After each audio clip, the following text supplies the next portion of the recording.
더불어민주당이 이재명 대표의 공직선거법 위반 1심 선고를 전후해 처벌 기준을 높이는 개정안을 잇따라 발의하면서 논란이 확산하고 있다.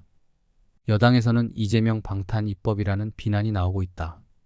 21일 국회에 따르면 판사 출신인 박희승 민주당 의원은 허위사실 공표죄를 삭제하고 당선 무효 및 피선거권 박탈 기준을 벌금 100만 원 이상에서 1000만 원 이상으로 상향한 개정안을 14, 15일 잇따라 발의했다.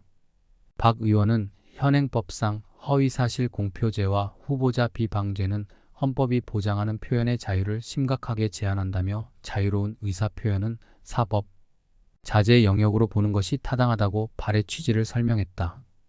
법안이 도마 위에 오른 것은 이 대표의 공직선거법 재판과 내용 및 시기가 맞물려서다. 이 대표는 15일 1심 재판에서 징역 1년에 집행유예 2년을 선고받았다. 재판부는 고 김문기 성남도시개발공사 개발 1처장과 백현동 한국식품연구원 부지 용도 변경, 특혜 의혹과 관련해 이 대표가 허위 발언을 했다고 인정했다. 여당에서는 박 의원이 발의한 법안이 사실상 이 대표 구하기를 위한 것이라는 비난이 쏟아졌다. 한동훈 국민의힘 대표는 21일 최고위원회의에서 사법 시스템을 망가뜨려서라도 이 대표를 구하겠다는 일종의 아부성 법안이라고 볼 수밖에 없다며 허위사실 유포죄로 징역형 집행유예가 난 이 대표의 범죄는 아예 면소 판결로 사라지게 되는 것, 그게 이 법의 목적이라고 강조했다. 이에 대해 박 의원 측은 7월부터 준비한 법안인데 국정감사로 발의 시점이 늦어졌을 뿐이라며 21대 국회에서도 판사 출신인 이수진 전 의원도 발의했다고 해명했다.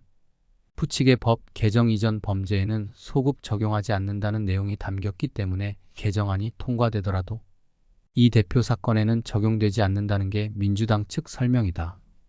하지만 법조계에서는 개정안이 통과될 경우 이 대표가 상급심에서 면소법 조항 폐지로 처벌할 수 없음 판결을 받을 수도 있다는 해석이 나온다. 장영수 고려대 로스쿨 교수는 통화에서 형벌 법규는 소급후 법적 효력이 과거로 거슬러 올라가 발생을 가질 수 있다며 최종심이 나온 뒤에도 소급 적용해 기존 형벌을 지울 수 있다고 말했다. 한동훈 대표도 개정안의 발효 시점이 공포 후 3개월 이후 시행으로 명시된 점을 지적하며 시행 시기를 멀찍이 떨어뜨려 놓는 보통의 경우와 달리 3개월 후 시행으로 못 박은 것 역시 민주당이 이 대표 판결 결과를 국회의 힘으로 바꿔보겠다는 발상이라고 비판했다. 다만 정치권에서는 법안이 통과하더라도 윤 대통령이 거부권을 행사할 가능성이 큰 만큼 실제로 실현되기는 어려울 것이라는 관측이 많다. 법안을 발의한 박희승 의원 측도 법이 빨리 통과되면 상급심에서 적용이 될 수는 있을 것이라면서도 윤 대통령이 거부권을 쓰지 않겠냐고 반문했다. 그럼에도 야권이 법안을 추진하는 데 대해 전문가들은 장외전을 대비한 지지층 결집 목적이 크다는 분석이 나온다.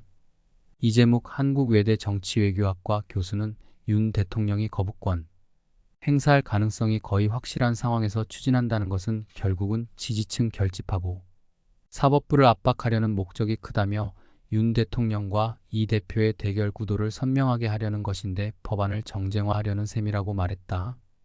한편 이 대표는 항소 만료를 하루 앞둔 21일 서울중앙지법에 항소장을 제출했다.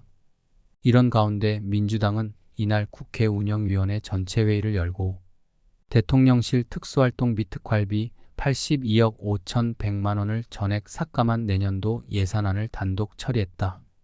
다만 대통령 경호처 특활비의 경우 사용처와 목적 등이 소명됐다며 정부 원안을 수용했다. 국민의힘은 윤석열 정부에 대한 분풀이 예산 삭감이라며 표결에 참여하지 않고 퇴장했다.